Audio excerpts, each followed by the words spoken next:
All right, we are live at the AlterEgo podcast, and today I have with me Rikki Cloos.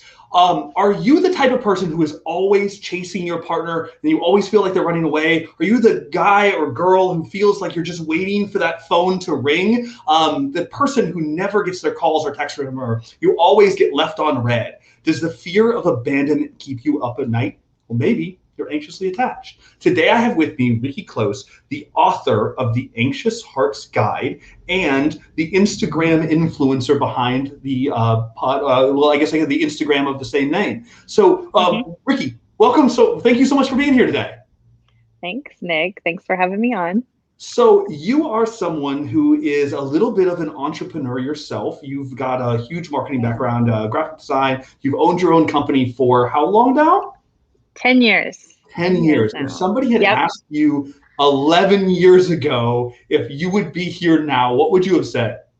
No, I'd have laughed at him. I would have been an employee to the death. But no, somehow it's been 10 years now working for myself. I love it. I'll never go back. So you work for yourself, you own your own creative firm, and on top of that, now you're releasing your first book. Can you tell us just a little bit about your book? Yeah, it was about a year ago now. A very good friend kind of dared me to write a book, and I was like, nah, I can't do that. I can't. Who am I to write a book? But then I was reminded of the fact my original undergraduate degree is in writing, and I've in the last few years just voraciously researched one of my favorite topics, attachment theory, and I thought. Through all the nerdy reading that I do, this is so helpful. I need to make this more accessible for people. And with my writing degree, I thought I can do that. So you have been working on this book now for almost a year. Is it a year now? Well, yeah, the actual writing process a year, but I've been researching it for years. So how does it feel to be right there, right on the edge, about to make this dream come true? How's that feel? Is it kind of surreal? It's nuts. It's absolutely like even if you would have told me 1 year ago that in a year you'll be holding your own book, I'd be like, nah, there's no way. So I probably have to preface this that Rikki and I have been friends for a very long time. I've known Rikki for well over a decade now. And a year ago when you were starting this process, I remember you talking about like, hey, I'm gonna create this page on Instagram. And like almost like I don't know if anyone's ever going to look at it. I don't know if anyone is ever going to care, right? Yeah. I remember having that conversation of you at like 300 followers or something. Just to inform the audience, where are you today? 25,400. But not that I'm counting. 5,000 followers in a Pretty year. exciting. So to say that there might be a couple other anxious hearts out there is a little bit of an understatement. So you have 25,000 followers, and this isn't just this thing where you throw every piece out. Not only are you talking specifically about attachment theory, and we're going to get into what that is in just a moment, but you're talking about one sliver of the population who falls into the category of anxiously attached, and so your audience is engaged, they're tight knit, and it's not just you; it's a community, right? What's it like to have that many people following you and realize that like what you know and your information and your book and your content is resonating with 25,000 people? Well, it is incredibly validating. When I started off this journey, I truly, it's not that I thought I was the only one struggling with it, but I had no idea it was this big of a deal to so many people. So it's fantastic. Let's dive right in. Let's dive right in. So anxious or attachment theory as a broader scope. Will you kind of elaborate about what exactly attachment theory is for somebody who's never even heard of it before? Yes, I can try. Okay. So when we are babies in our crib, the way that our parents respond to our needs as babies, it's hardwiring our brain. Every time we cry and our parent comes to us to help us out, we get messages from the world about whether or not our needs are going to be met. So for 50% of the population, everything goes just fine. They're laying in their crib, they cry, their mom picks them up, their dad picks them up, everything's good. And they grow up into adults who feel like the world and intimate relationships are safe places to get their needs met. Right. It's safe to be vulnerable. It's safe to be intimate. That's only half of people, though. The other half of the world are made up of what they call insecure attachers. And roughly half of which are anxious attachers, who are my people. And roughly the other half are avoidant attachers. To the layperson, or people who've never heard of this before, sometimes I refer to them as clingers and runners. Right. Oh, perfect. I love this description because it translates so well, right? Yeah, so that's what you'll see in the population who goes through a relationship with somebody else who is securely attached, and they don't have these giant red flags, right? There's not things that are really, really obvious in their attachment issues. It's not very scary. It's not very hard. Everything's pretty good, pretty easy. And not to say perfect, but pretty good. Anxious attachers and what was the other one called? Avoidant attachers. Avoidant attachers. So these are your clingers and your runners. If you're anxiously attached, you're like, come back. You're a clinger, right? And if you're a runner, you're that person. The like, second give me my I drop the "I love you" bomb, boom, you're gone, right? Yeah, is that a pretty good overview? That's pretty fair. Yeah. So when you talk about this anxious attachment idea or attachment theory in general, tell me just a little bit about how did you get into this? Like, how did you find this niche for yourself?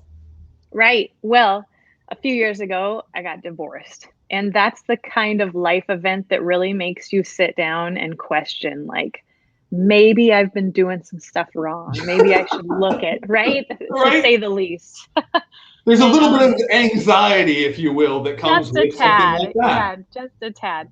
But I also am the type of person, I wanted to take a lot of personal responsibility for it. I'm definitely not someone who likes to point the finger. And I thought, I want to look at my half of what went wrong here and see what it is and what I can do about it. And thankfully, I'm also a raging psych nerd. So I somehow ended up stumbling upon attachment theory, and it just all the bells were ringing. I even talked to my ex-husband about it. And the bells were ringing for him too. And he was like, that's us. That's exactly what happened. Now, in your previous relationship, did you have both sides? Were you anxiously attached and he was avoidantly? So like you were the like the worst of both worlds. The quintessential worst of both worlds. Who are the yin and the yang, if you will. Yeah. Who are unfortunately always attracted to each other too. So you guys kind of like dived into this, or at least you did. And I know that just from our conversations in the past, like you just consumed all of the information, right? You've read everything single book. You could everything even you the could bad get ones. your hands on. Yeah. As somebody who's a friend of yours, we get on the phone and you're like, hey Nick, I got to tell you this thing I just learned, right? We had these really cool conversations, but you just dove into this. What? I did. I read over 60 books in a single year. So what on the topic of relationships and communication. But this is important, right? So you read all these books and then you're like, wait, something's missing. Something's missing. Yeah. What was that? What was that moment for you? Yeah. I think when I started to get better, like I noticed myself like overcoming all of these harmful relationship behaviors. I was like, man, I got to tell everybody about all these books that I'm reading. But then I realized like other people don't like to read the amount or the type I'm not of reading books 60 books. No, but you know what? You're probably not reading psych textbooks either. That's what I was reading, right? No. And I'm like, these are all so dry and so boring for the general public. I was like, gosh, if only someone would write something that was like really accessible. I was like, this is the quintessential entrepreneurship question, right? Just so you know, is that every single person who's ever been like an entrepreneur with a calling has done that thing where they've gone, gosh, somebody should really do this. Somebody should really write a great book that compiled all this information into one place that was well written, that was entertaining, and that had great information. Yeah. Crap. I think that's me. It wasn't, and for all of your listeners too, it's not even that I thought I'm the one who can do this. I really had a lot of trepidation about it. Like, shoot, am I the one who can do this? But I wanted it to be out there so bad, and it wasn't being done. So I had to do it. I felt like I had to do it. and you felt like you had to do it, and you started this process. And I remember talking to you at this process. There was just a lot of anxiety that goes into this, and you're like, "Who am I to think that I can write this book? You know, I don't have any of the fancy letters after my name. I don't have this huge degree in this thing. I'm not the world. I've never written a book before. Yeah. Right. And and I'm not an author too, to that same extent. But you started putting these words on paper, and if nothing else, the fact that your following on Instagram and your following on TikTok has grown like it has got to be a great sign to you that there are so many people who need this. There are so many anxious attachers out in the world that need what you're sharing and who want to consume this information. That in the way that I'm sharing, right? Oh, absolutely. It's just this morning I got a message from a lady saying that I changed her life. I was like, excuse me?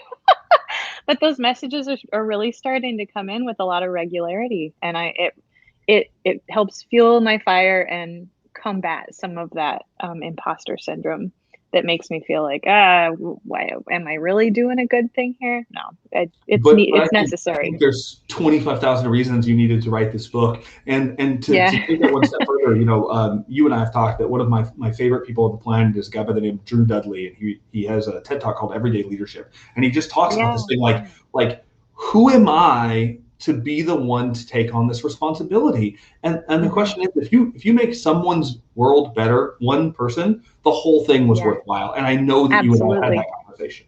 So I try. That's the sentiment I try to go into all of the projects with Anxious Hearts, with all of it, no matter how worried I am or how much I feel like, oh, I can't really do this. I try to remember that exact sentiment, that if it helps a single person, it's worth it. It was worth the whole thing. So let's talk about anxious attachment specifically. What is anxious attachment, and like how would I know if I have some of the common, I don't know, symptoms isn't the right word, the common traits of someone who's anxiously attached? Behaviors. How do I know if that's for me?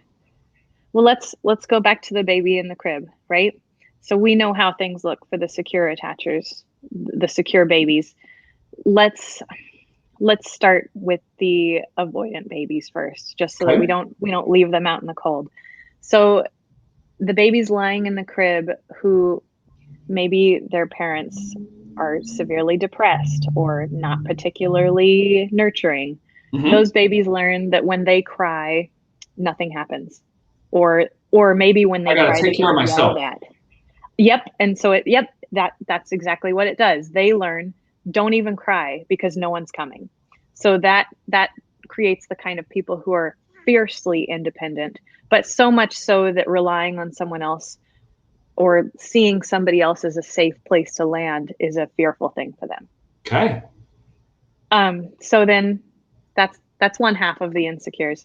The other half of the insecures are the anxiously attached, and their story is a little bit more complicated. These would be parental figures and nurturers who were inconsistently available. So sometimes mom comes running to the crib and swoops you up and comforts you, but sometimes she's gone.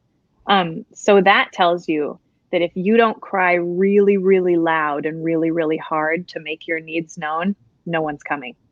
So it creates an anxious, nervous technical difficulties. Keep going. I know, I see that. Should I keep talking anyway? Yep, keep going. Okay. It creates a nervous baby that really feels like they have to try really hard for love, that they don't feel like they inherently deserve it. They feel like they need to work for it. And that is exactly the attitude that the anxiously attached adults have. When that baby grows up, it doesn't feel inherently worthy of love. It feels like it has to cry out extra hard. It has to really protest and beg and for any kind of love that it gets. And that would be an anxious attacher. And so I think I have to ask this question before we go anything further. If I'm anxiously attached, or I have any attachment issues, it's all my mom's fault, right? Like I can just call her up and say, "Mom, you screwed me up." I have to address this too, because my own mom listens to most of the stuff that I put out here too. So she knows it's all her fault, right? My mom, yeah, definitely. We've had this talk. So if it were the case that our parents are the ones screwing us up, all siblings would have exactly the same attachment style, Right. and they don't. They Right. absolutely don't. Neither my brother nor my sister are anxiously attached. So there's also the matter of disposition. I am just naturally a more anxious person. So if my mom was 1 second late in swooping into that crib, it worked me up a lot more than my brother or Got my it. sister. Okay. So our natural disposition kind of works against us there too. And then I imagine that there can be life events that affect this too, right? Like, I mean, if you have a really 100%. bad relationship, or somebody who is a really bad person in a relationship, or you're just somebody who you don't mesh well with, that can definitely affect this, right? Yeah, in the psych community, they call that trauma. Maybe trauma with a little t if it's relationship trauma as an adult.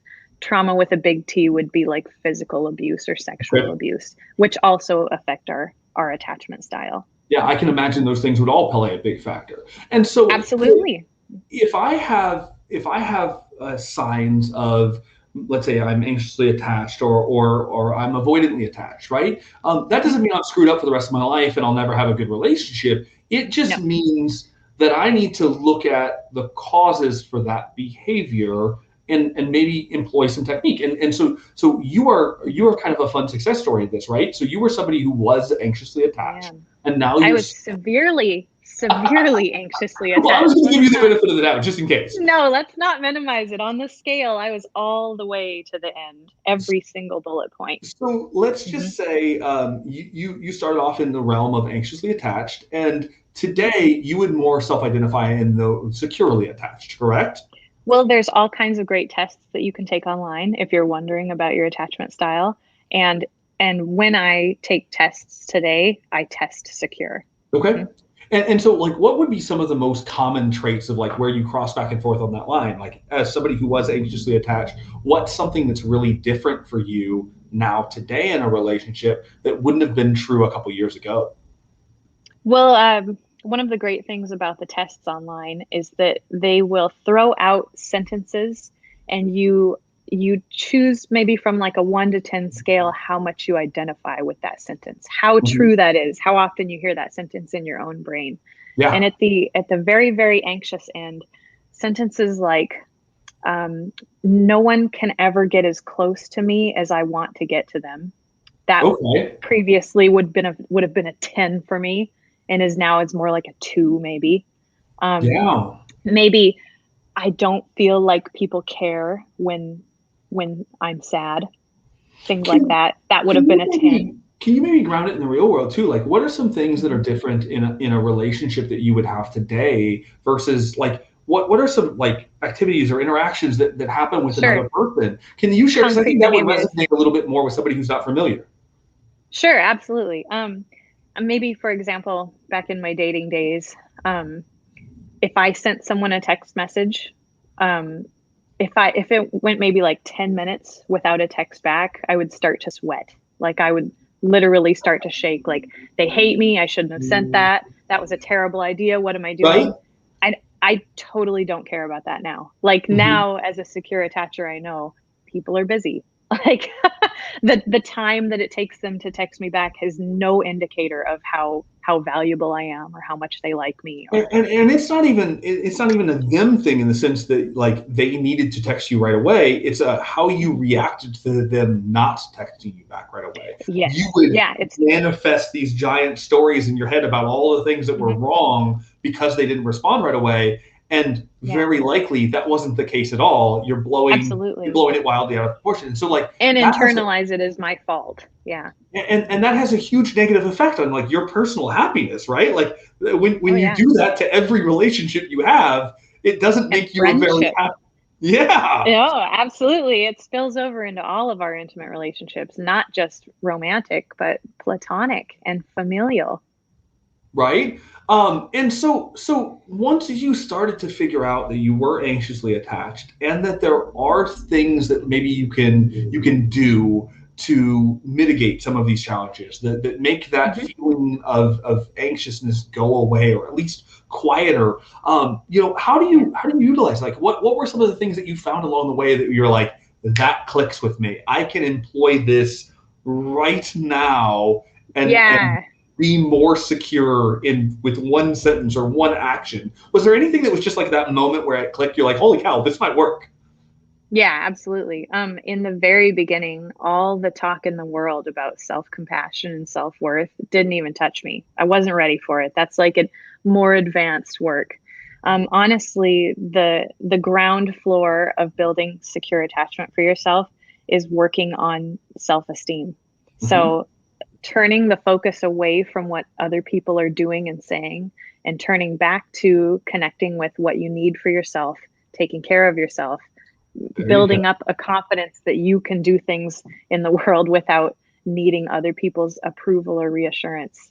That's the ground floor for becoming securely attached. Do you have any examples of like specific things that you started to do differently as you garnered some of this knowledge, as you learned more about attachment theory? Are there little things that you would just use to sort of build yourself up? Yeah. I want to say that I was very much like a damsel in distress before. If anything went wrong, I was always looking for somebody else to swoop in and do it for Uh-huh. me. And just taking a lot of little steps whenever the going got rough, or I noticed the thought, I don't think I can do this, I forced myself to try. So the more things that I was able to do independently, the less I relied on others. And that spilled over into the emotional realm also. Yeah, and it's gotta have a huge negative impact. So like if you're somebody and let's say you're not in a relationship or you're not Hmm. in a serious relationship, your Hmm. your common attachment theory issues. So like if you're anxiously attached, that might be what's driving away that potential partner, right? And Oh, like 100%. Yeah, that's the what secures, so important here. yeah, the secures out there in the dating world can smell insecure attachment, and it's not very attractive. So for sure, if you're interested in or going on a few dates with someone who's secure, but you're calling them constantly, or you're getting upset when they don't text you back within 10 minutes, or when they don't text back within 10 minutes, you're not going to be a very attractive Oh, partner. yeah. If I go on a date and within 24 hours I have 10 missed text messages from the girl I went on a Hmm. date with, Yeah, that is definitely you're going to run. block, run permanent, Yeah, right? And absolutely. so one of the things that I love about this is that like not only can you help somebody deal with some of the issues that they might be feeling that internal pressure on, but you might Mhm. actually help somebody find that love of their life because instead Yes. of driving them away, they know how to operate in a relationship status that allows that other person to fall in love with them too, right? Yeah, I think that's one of the most exciting things for me is knowing that I'll get messages like this now that I'm actively making people's relationships better. Like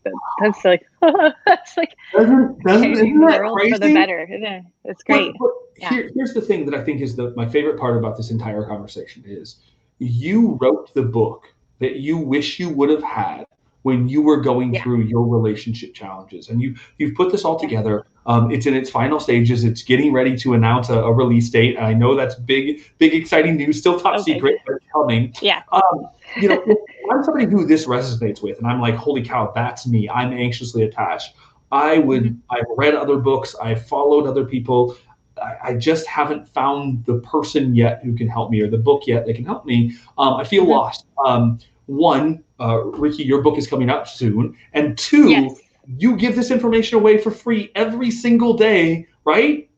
I do. I do. So I would say to that person that step one is to go to anxiousheartsguide.com and sign up for the notification on when release date is. That would be step one because I really think my book is going to be a lot more accessible and helpful than a lot of them out there. And don't get me wrong, I love all the books that I read, but unless you're like a hardcore bookworm, a lot of them are super dry. Right. So then step two would be to head over to Instagram. Anxious Hearts Guide is my handle.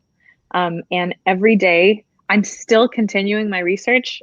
And every time I run into something that's interesting or I think is helpful, or it's something that I personally have struggled with during the day, I make a post about it. The posts are daily. And I mean, each post is garnering probably between 20 and 50 comments a day, too. So it's a community of other anxious hearts who are saying, oh my gosh, this is me. This is exactly what I struggled with. Or this is what I struggled with. And here's what I did that helped.